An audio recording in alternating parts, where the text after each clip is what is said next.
Assalamualaikum warahmatullahi wabarakatuh. Nama saya Rifki Fadian. Saya akan menjelaskan materi khauf dan raja. Yang pertama adalah khauf. Al-khauf artinya itu takut, ungkapan derita hati dan kegelisahan yang disebabkan terjadinya sesuatu yang dibenci Tuhan yang mungkin terjadi pada seseorang di masa yang akan datang.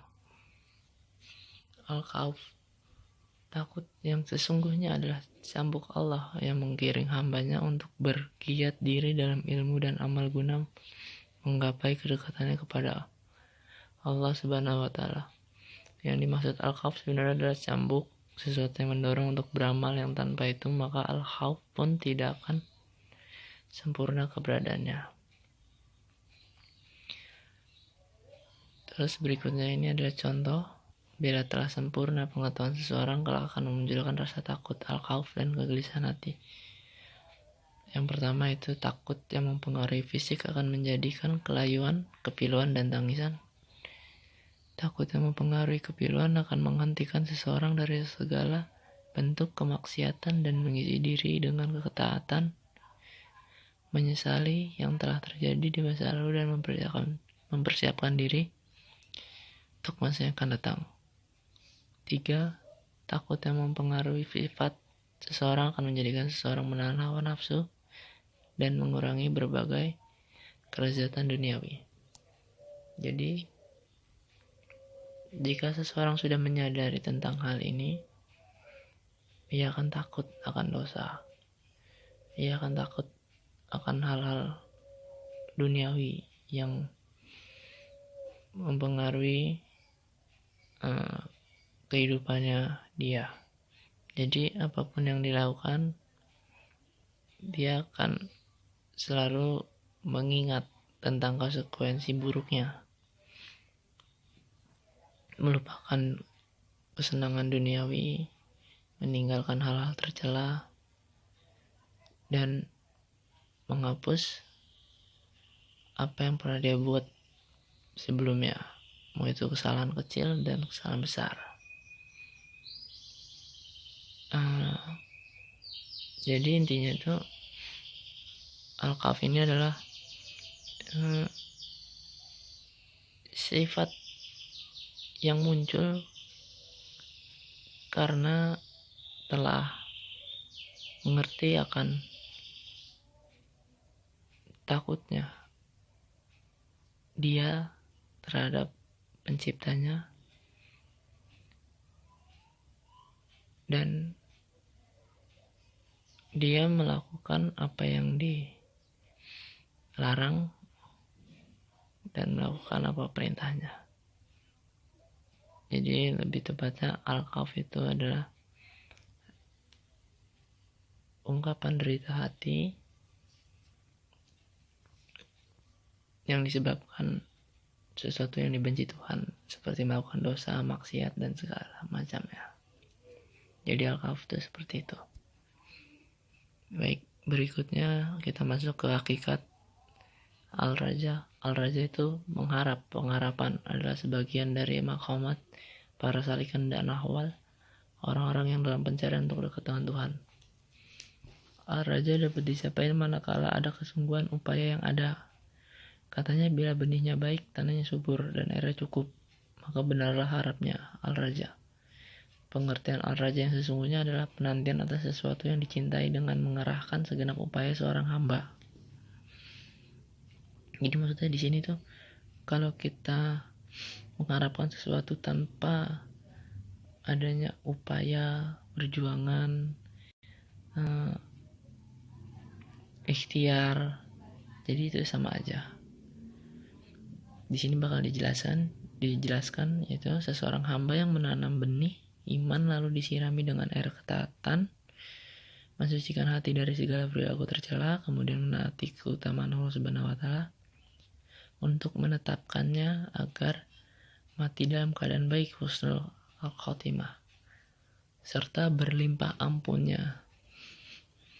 Penantian seperti ini adalah raja yang sesungguhnya dan dibangkitkan dengan kegigihan dan upaya-upaya iman dan ampunan menuju kematian. Nah, jadi Jadi itu pengertiannya yaitu kalau kita mengharapkan sesuatu yang baik, ya kita harus berjuang juga, yaitu melakukan perintahnya dan menjauhi larangannya. Nah, berikutnya itu penantian tanpa benih keimanan dan siraman air ketaatan kepada Allah serta hati yang masih lekat dengan perilaku tercela serta kenikmatan duniawi. Penantian serupa ini tidak lebih hanyalah kedunguan dan fata morgana. Maksudnya ini kamu tuh mengharapkan cintanya Allah, ridhonya Allah, tapi kamu tuh masih melakukan maksiat, tercela, perbuatan-perbuatan buruk. Jadi apa yang bakal kamu dapat? Sedangkan kamu itu menanam benih yang tidak baik, dan hasilnya juga pasti tidak baik. Jadi penantian yang dimaksud itu yaitu adalah di saat kita menanam benih iman, menanam hal yang baik, lalu kita akan menuai sesuatu yang baik. Seperti kalian misalkan contohnya merawat binatang. Jika kalian merawat binatang kalian dengan baik, pasti binatang kalian akan baik. Tapi jika kalian merawatnya seadanya, secukupnya tanpa ada perawatan yang baik, pasti hasil juga tidak maksimal. Jadi untuk mengharapkan sesuatu yang baik harus ada perjuangannya. Lalu al-khauf dan al-raja itu saling terikat. Al-khauf adalah rasa takut seseorang dan al-raja adalah pengharapan. Jadi di mana orang sudah sadar akan ketakutannya, dia akan berserah diri, dia akan kembali terhadap Allah Subhanahu wa taala atau kembali ke dalam jalan yang lebih baik. Dan al-raja adalah pengharapan. Harapan dia dari perbuatan yang telah dia lakukan atau telah berbuat baik, yaitu mengharapkan cintanya Allah, ridhonya Allah, dan lain-lainnya. Jadi al-khauf dan al-raja satu sama lain saling terikat, tidak bisa terpisahkan. Baik, saya rasa cukup untuk penjelasan ini. Semoga bisa dipahami, dan maaf jika ada salah-salah kata dalam penjelasan.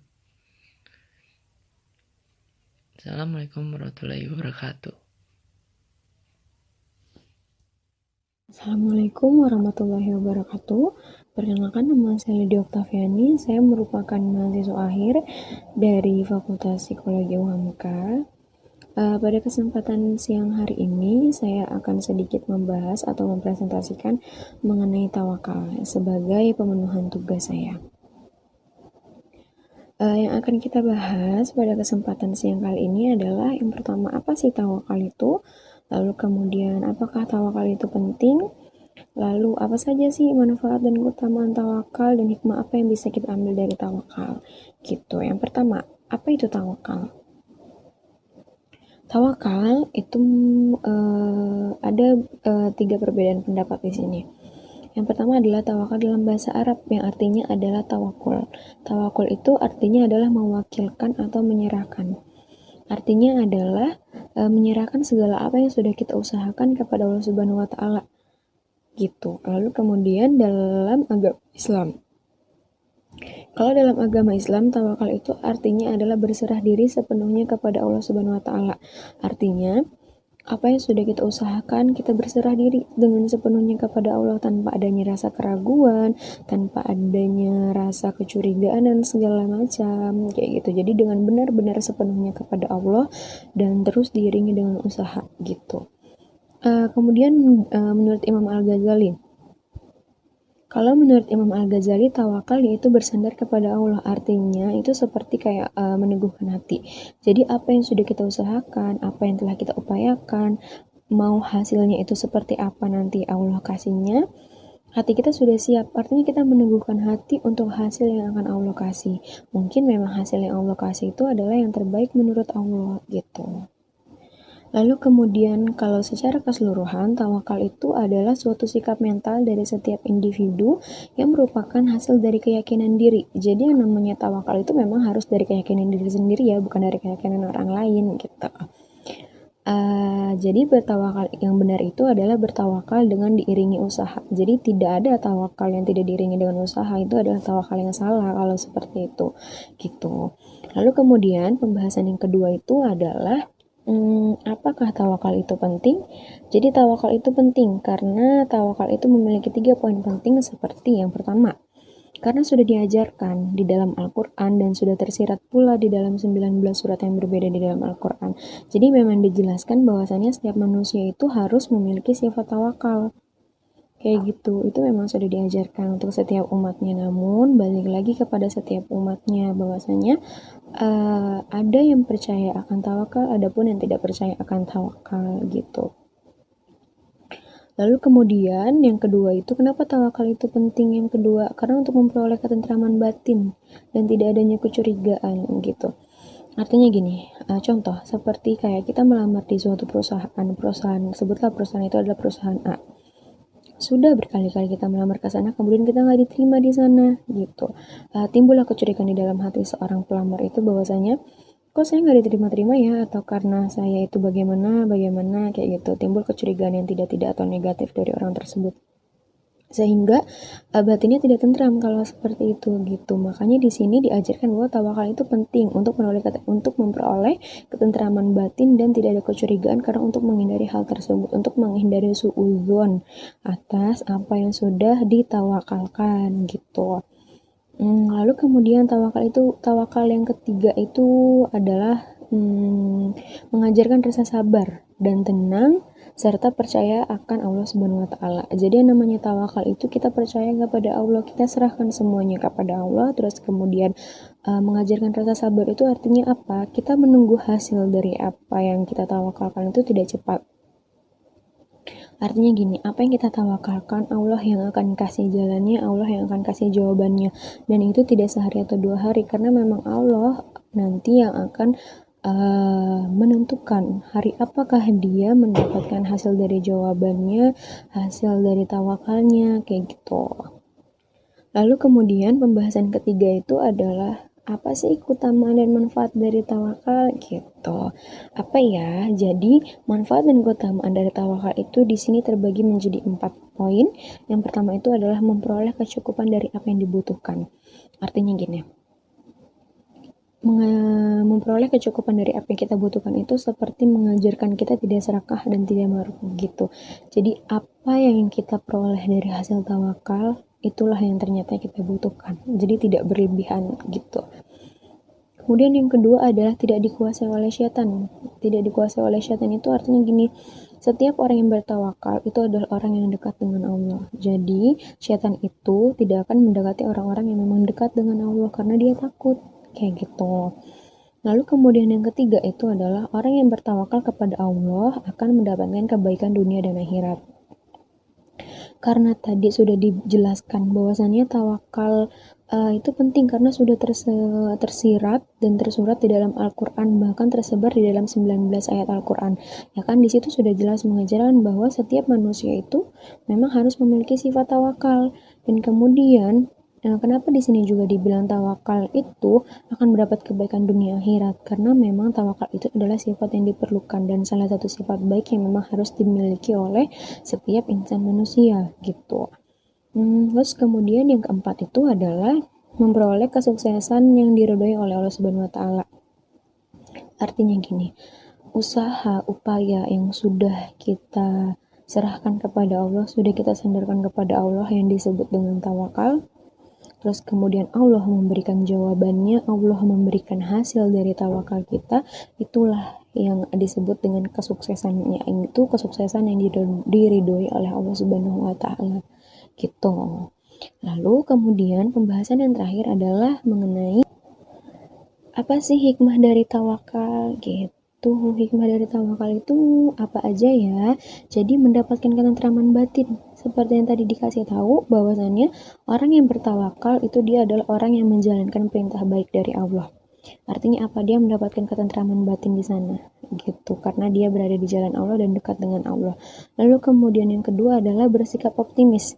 Artinya apa? Orang yang memiliki sifat baik seperti tawakal itu dia akan selalu optimis dan tidak ada seperti suudzon atau pandangan negatif kepada orang lain.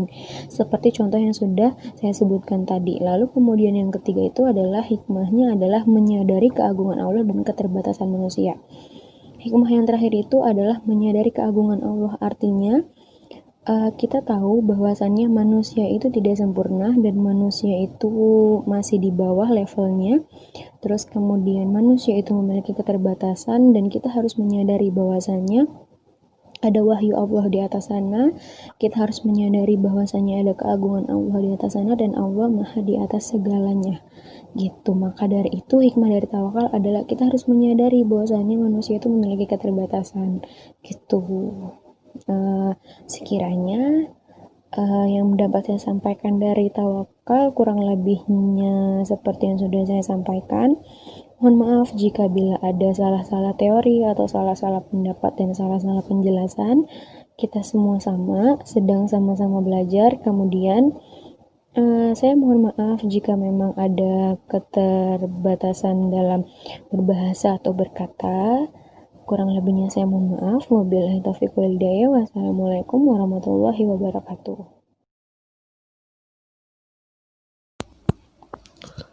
Assalamualaikum warahmatullahi wabarakatuh. Nama saya Ilyas Fikri. Saya dari kelas 7A dengan mata kuliah Pancasila dan Moral. Di sini saya akan mempresentasikan tentang syukur. Saya dari kelompok 3. Ya. Nah, di sini ada yang pertama itu apa itu syukur, yang kedua ada pentingnya syukur, yang ketiga ada manfaat dari rasa syukur, yang keempat itu hikmah yang dapat diambil. Yang pertama, apa itu syukur? Nah, di sini pengertian dari syukur itu bentuk rasa pengakuan dan memberikan pujian terhadap nikmat yang Allah berikan yang disertai ketaatan kepada Allah. Ini rasa syukur. Yang kedua, pentingnya syukur. Mengapa syukur itu penting? Karena manusia itu hidup tidak pernah merasa puas dengan keadaan yang diterimanya. Sudah bergelimang harta dan kedudukan tinggi, tapi itu tidak membuat mereka mensyukuri apa yang mereka dapatkan. Jadi ya pengennya lebih dari itu, nggak pernah bersyukur. Seharusnya bersyukur. Cara agar kita mudah bersyukur itu yang pertama selalu mengingat nikmat yang kita terima dari Allah. Yang kedua selalu mengucapkan alhamdulillah. Yang ketiga berhenti mengeluh. Yang ketiga itu manfaat dari rasa syukur. Beberapa manfaatnya ini yang pertama ada ditambahkan nikmat, yaitu seseorang yang selalu senantiasa mengucap syukur dengan kondisi apapun, maka Allah akan menambahkan nikmatnya. Terus ada menyucikan jiwa, bersyukur dapat menjaga kesucian jiwanya ini sebab menjadikan orang dekat dan terhindar dari sifat buruk seperti sombong atas apa yang diperolehnya. Yang ketiga ada dijanjikan surga. Orang yang saat ditimpa musibah lantas ia menerima keadaannya dengan syukur dan sabar, maka Allah menjanjikan surga kepada orang tersebut. Coba bayangkan nikmat mana yang lebih indah dari pemberian surga. Surga adalah akhir dari orang-orang yang beriman dan bertakwa. Nah, yang keempat ada meningkatkan kesejahteraan hidup. Seseorang yang sedang bersyukur biasanya pikirannya juga lebih optimis. Terus menimbulkan rasa bahagia. Menimbulkan rasa bahagia ini bersyukur dan manfaat ucapan dari alhamdulillah bisa menimbulkan perasaan bahagia. Saat kita rela dengan apa yang kita miliki, maka hidup jadi tentram, tidak ada perasaan iri, dengki, kufur, atau penyakit hati lainnya. Yang terakhir ada hidup jadi lebih berkah. Nah, bersyukur bisa membuat hidup lebih berkah. Maksudnya itu walaupun mungkin rezeki kita tidak banyak, tapi manfaatnya sangat terasa. Begitu. Hikmah dari syukur. Hikmah seseorang yang bersyukur kepada Allah atas segala nikmat yang telah Allah berikan kepadanya itu mendapat tambahan nikmat dari Allah, mendapat ampunan dari Allah, mendapat pahala dari Allah, membuat seseorang lebih dekat dengan Allah, membuat dia terhindar dari musibah, membuat hati seseorang itu menjadi tenang, terhindar dari sifat sombong, ujub, dan riya. Nah, terima kasih. Jadi itu saja yang saya sampaikan. Kurang lebihnya mohon maaf jika ada kesalahan kata. Itu saja. Assalamualaikum warahmatullahi wabarakatuh.